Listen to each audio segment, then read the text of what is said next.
पुण्यार्जक हैं श्री सुरेश चलान एवं श्रीमती रेणु चलान, परम गुरु भक्त परिवार, carbon resorts private limited, Giridih, Jharkhand.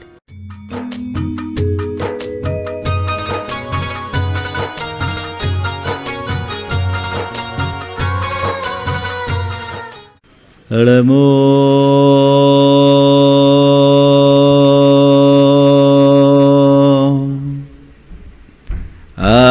अरिहन्ताणं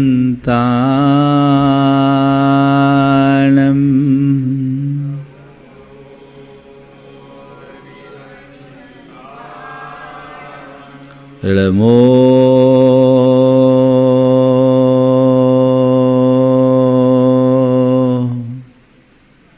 सिद्धाणं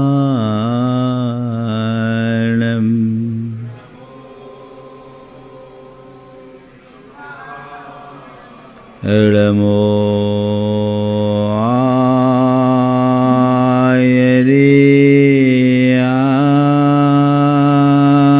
आयर्याणं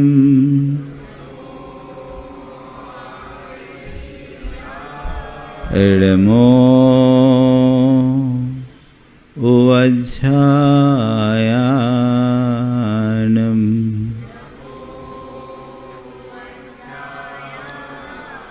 नमो लोये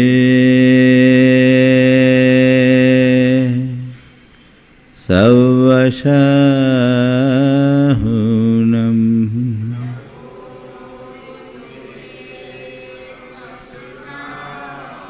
एषो पंचेनमुयारो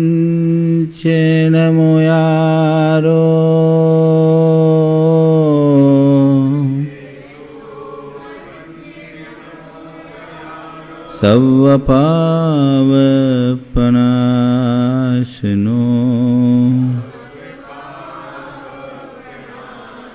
मंगलानं च सवेशिं पढ़मं होई मंगलम। जय बोलो देवादिदेव खजराज श्री भगवान महावीर स्वामी की, अहिंसा परमो धर्म की, परम पूज आचार्य गुरुवर श्री विद्यासागर जी महाराज की।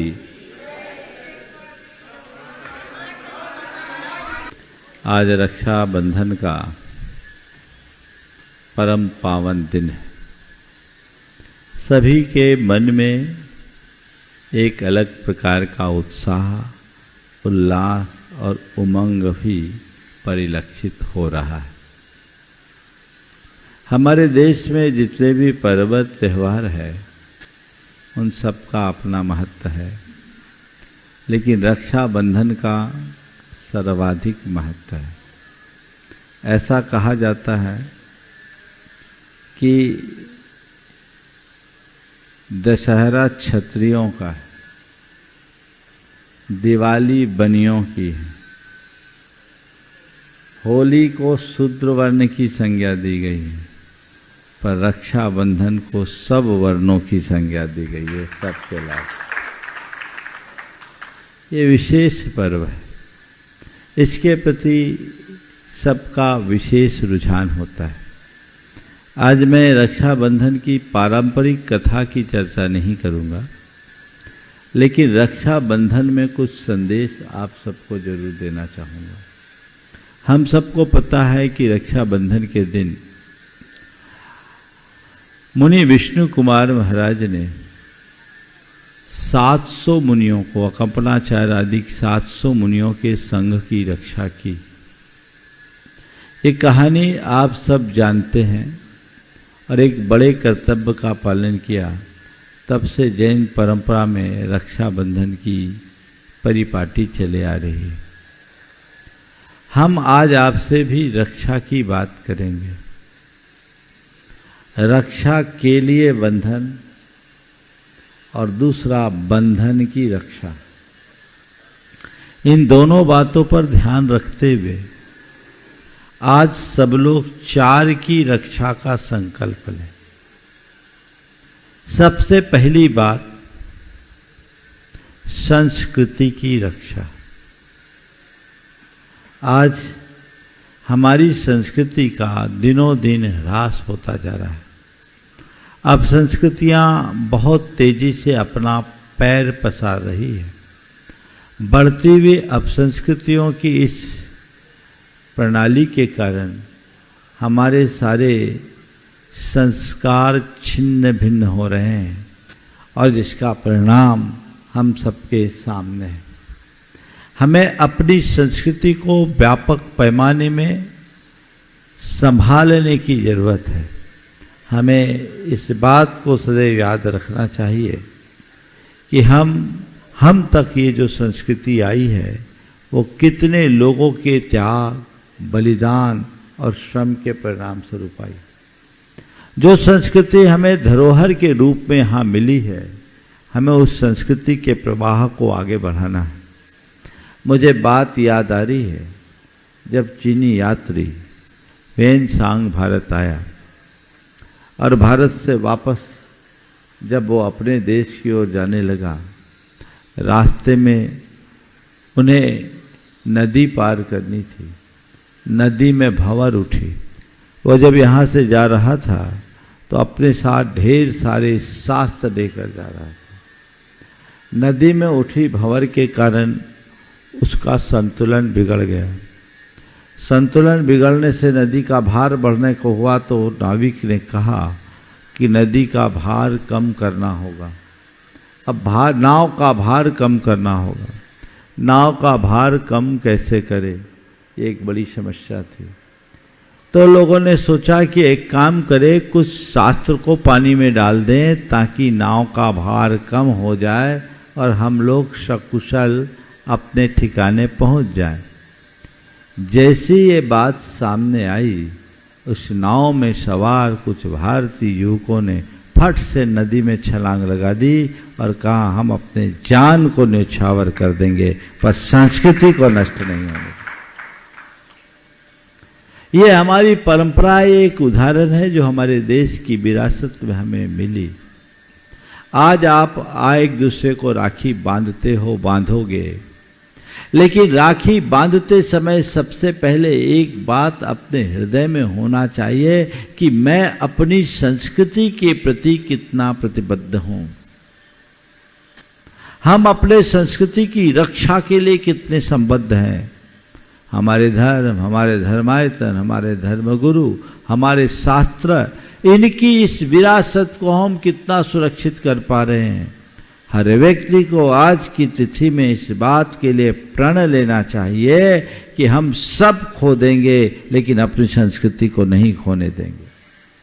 कुछ इस तरह का उपक्रम करें कि आने वाले युग युगांतरों तक हमारी संस्कृति का प्रवाह बना रहे।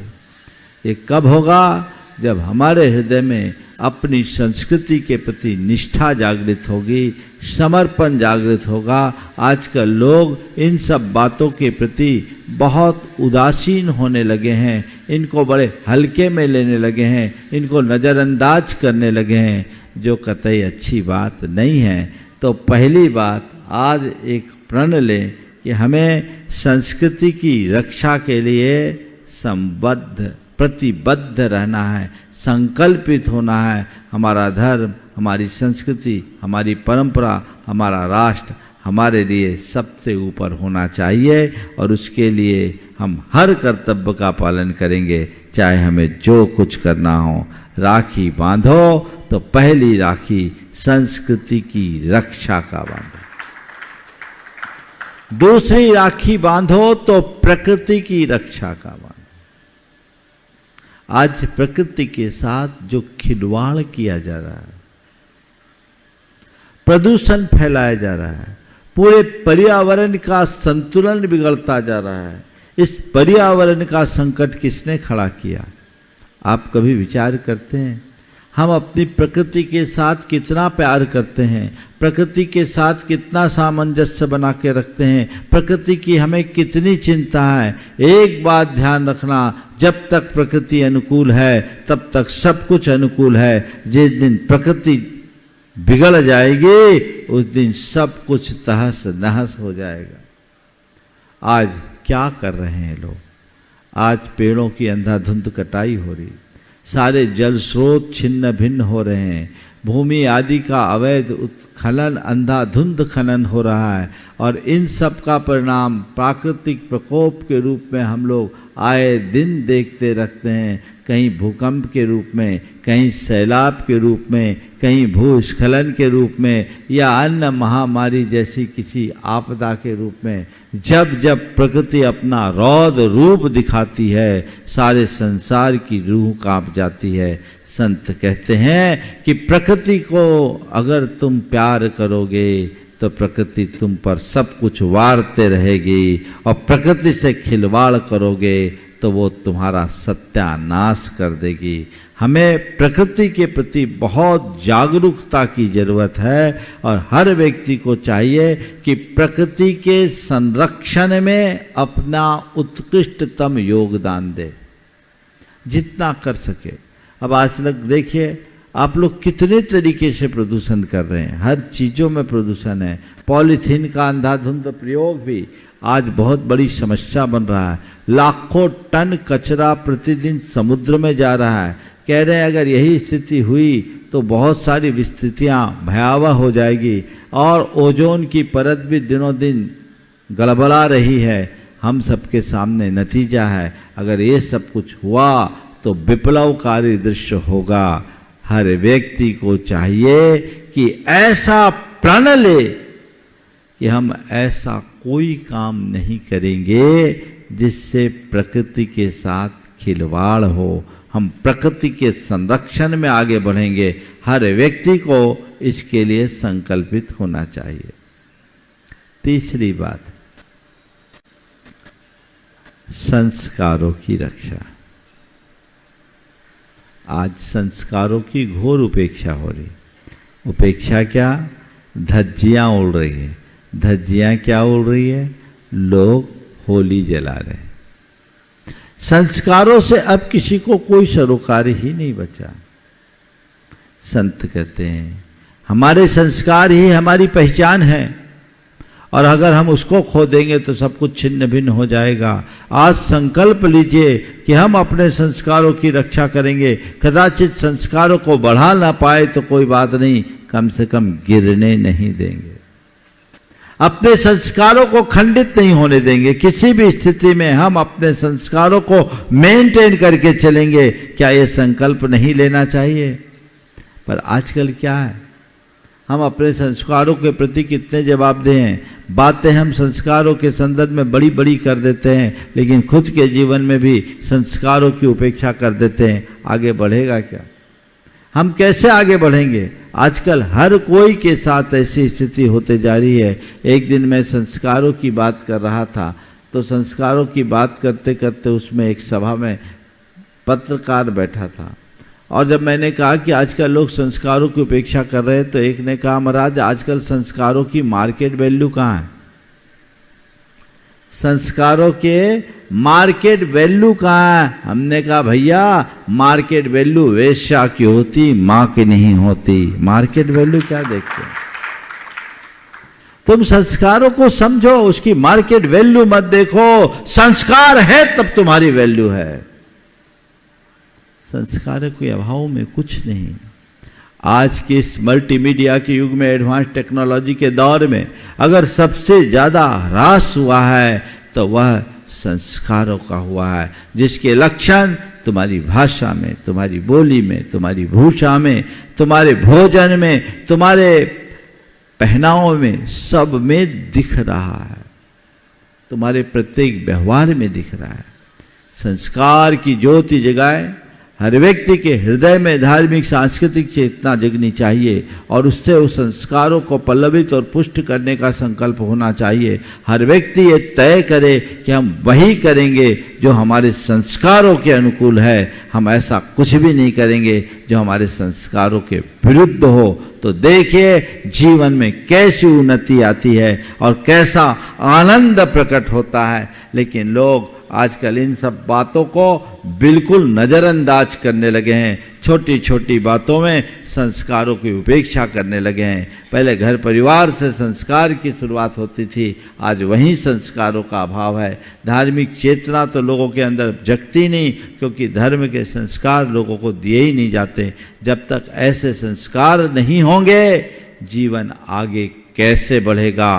एक संकल्प आज की तारीख में तीसरी राखी संस्कारों की रक्षा की हो कि हम संस्कृति की रक्षा करेंगे, तो दूसरे नंबर पर संस्कार प्रकृति की रक्षा करें, और तीसरे नंबर पर संस्कार की रक्षा के लिए संकल्पित हो।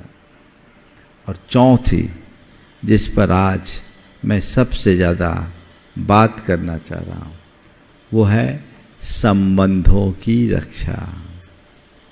किसकी रक्षा? संबंधों की रक्षा। आज आप देखिए आपके संबंध कैसे हैं। पहले संबंधों में प्रगाढ़ता होती थी, और आजकल किसी के संबंध में कुछ नहीं। क्यों?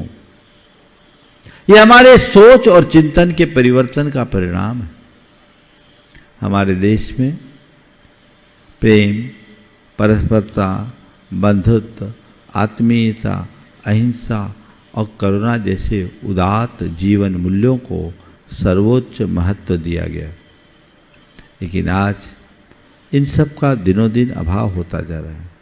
मूल्यहीनता के बढ़ते हुए इस दौर में सबसे ज़्यादा प्रभावित हमारे संबंध हुए। पहले लोग किसी भी तरीके से संबंधों को निभाते थे, संबंधों को बनाते थे। हमारे संबंधों का आधार हमारे आत्मीयता होती थी। स्नेह और आत्मीयता के बंधन में लोग बनते थे। आज जितने भी संबंध हैं, वे संबंध में प्रेम, आत्मीयता का भाव दिखता है। आवश्यकता और उपयोगिता ज़्यादा दिखाई पड़ती है। जब तक तुम्हें आवश्यकता प्रतीत होती है, जब तक तुम्हें उपयोगिता दिखाई पड़ती है, तुम अपने संबंधों में मधुरता बनाए रखते हो। और जिस दिन आवश्यकता और उपयोगिता खत्म हो जाती, उसे आप यूं ही छिन्न भिन्न कर देते हैं। संत कहते हैं, आवश्यकता और उपयोगिता के आधार पर चीज़ों को लिया दिया जा सकता है, पर व्यक्ति को नहीं, क्योंकि व्यक्ति और वस्तु में बड़ा अंतर है। व्यक्ति चेतन है, वस्तु जड़ है। जड़ को आप किसी तरह से यूज करो चलेगा, लेकिन व्यक्ति के साथ, चेतन के साथ इस तरह का काम करोगे तो वह तुम्हारी चेतना को जड़ता क्रांत कर देगा। हमें उसकी तरफ बहुत गंभीरता से विचार करने की ज़रूरत है कि हम अपने संबंधों को किस तरीके से निभा रहे हैं। हम देखें, हमारे जो लोग हैं, संबंध जिनसे हैं, किनसे होते हैं हमारे संबंध? सबसे पहला संबंध माता पिता से, दूसरा संबंध भाई बंधुओं से, तीसरा संबंध पति पत्नी और पुत्र संतान का। ये तुम्हारे संसार के संबंध है। फिर रिश्ते नातेदार, और उसके बाद परिजन और पड़ोसी, इनसे तुम्हारे संबंध होते हैं। पर ये देखना है कि आज मेरे संबंध कैसे हैं। मैं जिनके साथ मेरे संबंध हैं, एक रक्त संबंध है, दूसरा स्नेह संबंध है।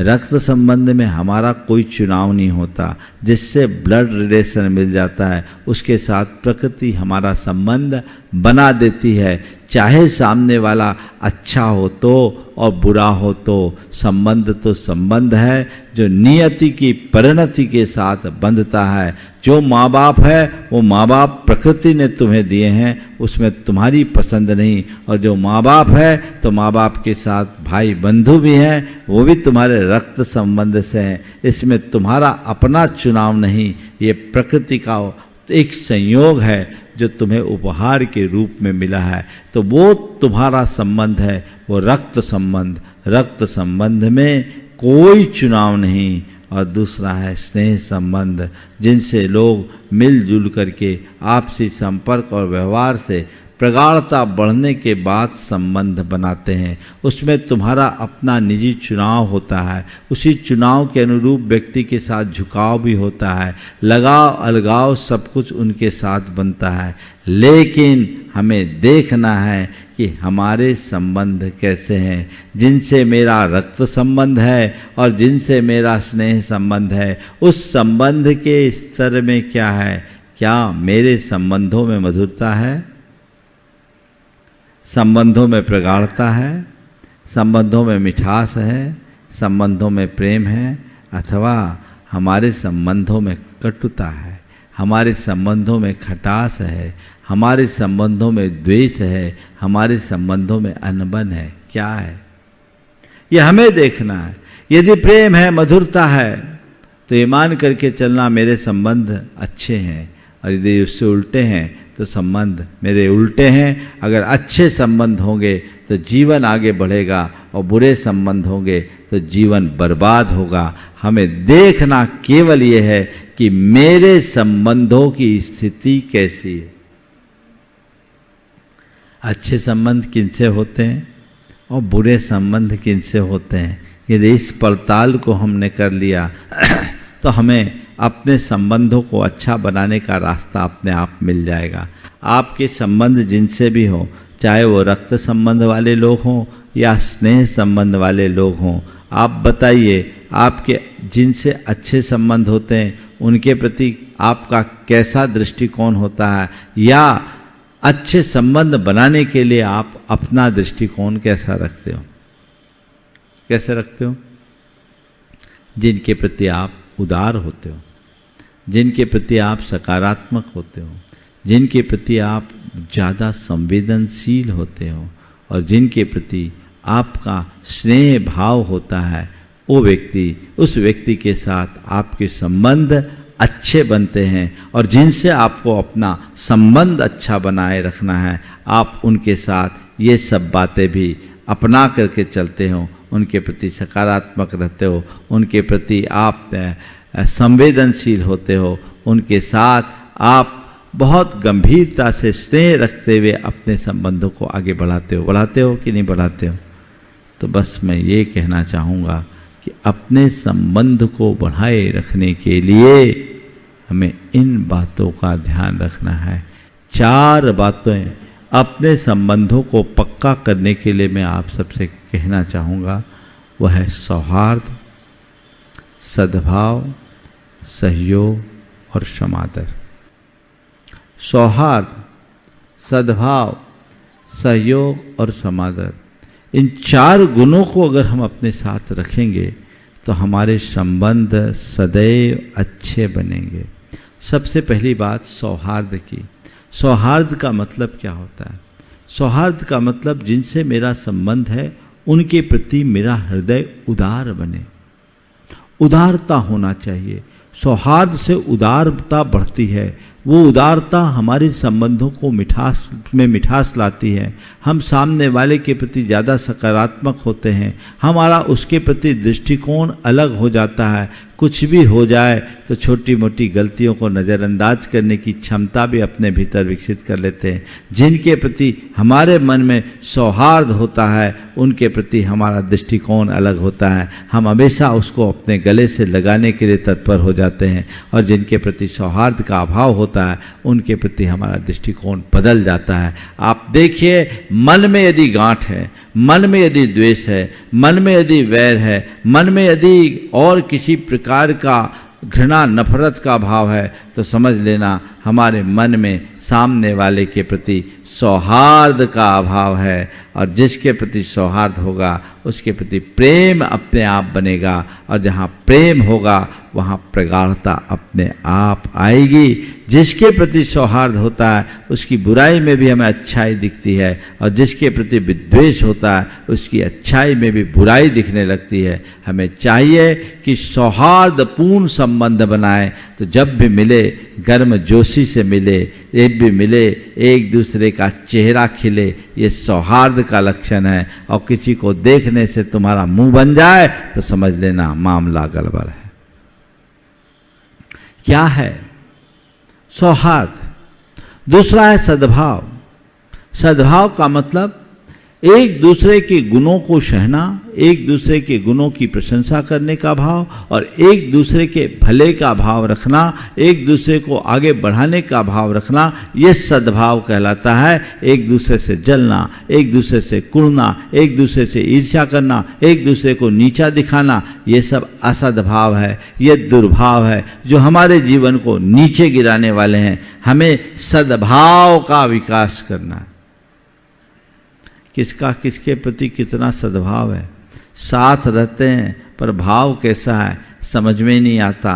लोग एक दूसरे के साथ रहते हैं पर पता है कैसे साथ निभाते आप ही जाने। ये असद्भाव की भावना हमारे मन को विकृत करती है, कलंकित करती है। रक्षाबंधन के दिन ये तय कर लीजिए कि मेरे जिनसे संबंध है मैं उनके प्रति सद्भाव रखूंगा।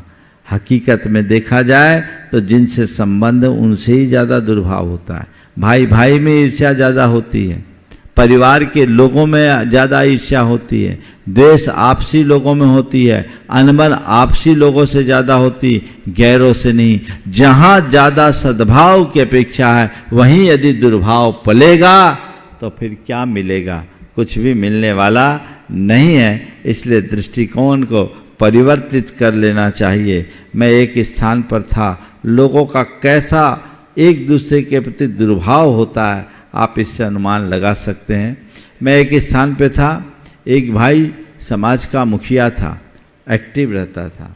दूसरा भाई एक बड़ा उद्यमी था लेकिन सामाजिक धार्मिक कार्यों से सदैव दूर था। कभी किसी साधु संत और किसी भी धार्मिक कार्य में उसकी सहभागिता नहीं रही। संयोग से वो मेरे विचारों से प्रभावित हुआ, आया, पहली बार आया, मिला, उससे बातचीत करके मुझे लगा कि आदमी धर्मी भले नहीं है पर अधर्मी नहीं है। आदमी मुझे एक नंबर लगा, उसकी सोच, उसकी शालीनता, उसका व्यवहार, उसके विचार मुझे प्रभावित किए। मैंने थोड़ा सा उसे प्रोत्साहित किया और जोड़ने के लिए प्रयास किया कि ये जुड़े, और वो जुड़ ही गया। लेकिन ये जुड़ा तो ठीक, उसके भाई को परेशानी हो गई। उसके मन में ये बात आ गई कि ये जुड़ जाएगा तो मेरी इमेज खत्म, मेरा तो पत्ता ही साफ। अभी इतने सालों से मैं समाज में आ गया हूँ, ये आ जाएगा कहीं ये महाराज की ज़्यादा कृपा न पा जाए, ये समाज में न छा जाए। जो कुछ भी हो उसके मन में आया और वो मेरे कान भरने के भाव से आ गया। तो मैं बहुत समझदार हूँ इस मामले में, अपने कानों में भी फिल्टर रखता हूँ और किसी की भी बात होती है तो मुझे पता है कि इसकी बात में कितने का गुनाह करना है और कितने का भाग करना है। और मेरे सामने जब कोई दूसरों की बुराई लेकर आता है तो मैं तो उसके नंबर पहले ही काट देता हूँ। मुझे लगता है कि इस आदमी में कितना उथलापन है और कितनी गहराई है। मैं समझ लेता हूँ, बोलता कुछ नहीं हूँ लेकिन प्रतिक्रियाएं उसी हिसाब से अपनी प्रकट करता हूँ।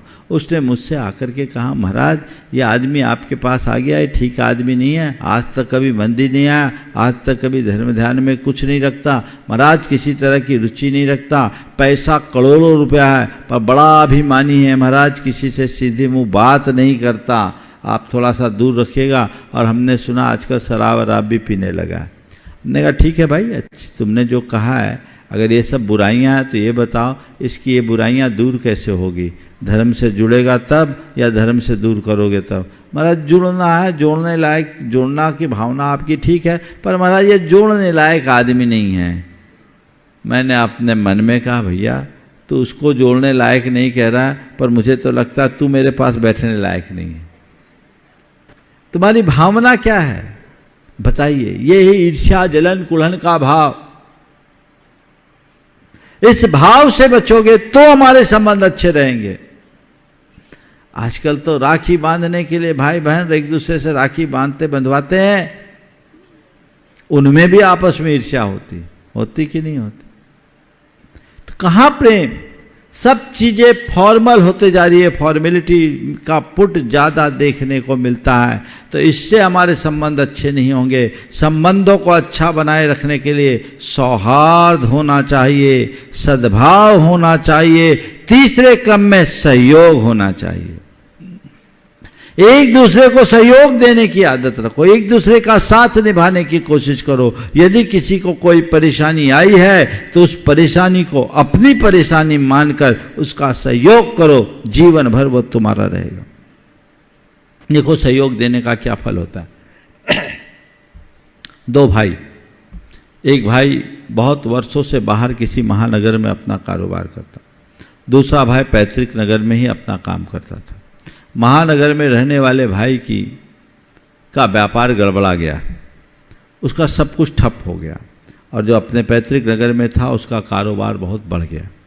अब संयोग ऐसा बना कि उसकी बेटी की शादी का प्रसंग आया कि बेटी का शादी करना है, और शादी एक ऐसे परिवार से आई प्रस्ताव जो बहुत संपन्न था, लेकिन बात आगे नहीं बढ़ रही थी। बड़े भाई ने एक दिन छोटे भाई से फ़ोन करके पूछा क्या बात हुआ उस संबंध का। बोला प्रस्ताव तो आया है पर मेरी हिम्मत नहीं है, क्योंकि उस परिवार की हैसियत के आगे मेरी कोई हैसियत नहीं है, मैं बात आगे कैसे बढ़ाऊं। बड़े भाई ने कहा देख तेरी बेटी अकेले तेरी बेटी नहीं हो, मेरी बेटी है, अगर उस परिवार से संबंध होगा तो चिंता मत कर, मैं आता हूँ, तो चिंता मत कर, मैं आता हूँ। बिना कुछ कहे वो गया और अपने भाई को लेकर सामने वालों से मिल करके संबंध पक्का किया। संबंध पक्का करने के बाद जी खोल करके पैसा लगाया। जब भाई पैसा लगाने लगा तो एक बारगी उसकी धर्मपत्नी को भी लगा कि ऐसे सब लुटा दोगे तो क्या होगा, तो उसने अपनी पत्नी से कहा लुटाओ ना भी लुटाएं तो एक दिन तो सब छूट जाना है, अगर लगा देंगे तो क्या होगा, ये बताओ। हमारा काम है, हमें करना है, और भाई की बेटी, हमारी तो कोई बेटी भी नहीं है, यही समझ लो हमारी एक बेटी है और ये हमें करना है। वो अपने पति के विचारों से प्रभावित थी, उसने सहयोग किया और बढ़ चढ़ कर के शादी का ऐसा कार्यक्रम किया कि जिसकी कोई कल्पना भी नहीं कर सकता। आज वो एक अच्छे घर की बहू बनी है, बहुत सुखी। जिस संदर्भ में मैं बात सुनाना चाह रहा हूँ, संयोग से उस विवाह के कोई 6 महीने बाद बड़े भाई की पत्नी को कुछ कॉम्प्लिकेशंस आए, कुछ बीमारी आई, और उस बीमारी के इलाज के लिए उसे उसी महानगर में जाना पड़ा। मैं स्थान का नाम नहीं ले रहा हूँ। वहाँ पर करीब 40 दिन उनको रहना पड़ा, और 40 दिन में उनकी देवरानी ने जो सेवा की, 40 दिनों में देवरानी ने जो सेवा की उससे अभिभूत हो गई, और आने के बाद मुझसे कहा महाराज आप प्रवचन में जो कहते हैं हमने उसका अनुभव किया, पहली बार देखा है प्रेम क्या होता है और सहयोग का परिणाम क्या होता है। हमारे साथ जो व्यवस्थाएं रही करोड़ों खर्च करने पर भी नहीं होता। हम पैसा लगा के नर्स को खड़ा कर सकते हैं, हम पैसा लगा करके मालिश करने वाले को खड़ा कर सकते हैं, लेकिन जो स्नेह, सद्भाव और प्रेम मिला, मैं उससे अभिभूत हूँ। महाराज जी मेरी आंखें खुल गई। एक बार की मुझे लगता था कि मेरे पति कुछ गलत कर रहे हैं, लेकिन अब लगा कि पैसे का सच्चा उपयोग यही है, और ये बंधुत्व की भावना, सहयोग की भावना हर किसी के मन में होना ही चाहिए। और चौथा समादर, एक दूसरे का आदर भाव, एक दूसरे के प्रति आदर का भाव रखेंगे तो संबंधों की रक्षा होगी। अनादर करेंगे तो संबंध टूट जाएंगे। तो हमें अपने संबंधों की रक्षा करने की बात सोचनी है। आचार की रक्षा की बात मैंने आपसे की, संस्कृति की रक्षा, प्रकृति की रक्षा, संस्कारों की रक्षा और संबंधों की रक्षा, ये रक्षा यदि होगी तो हमारे जीवन की उन्नति होगी। समय आप सबका हो गया, मैं यहीं पर विराम ले रहा हूँ। बोलिए परम पूज्य आचार्य गुरुवर श्री विद्यासागर जी। इस कार्यक्रम के पुण्यार्चक थे श्री सुरेश जलान एवं श्रीमती रेणु जलान, परम गुरु भक्त परिवार, carbon resorts private limited, Giridih, Jharkhand.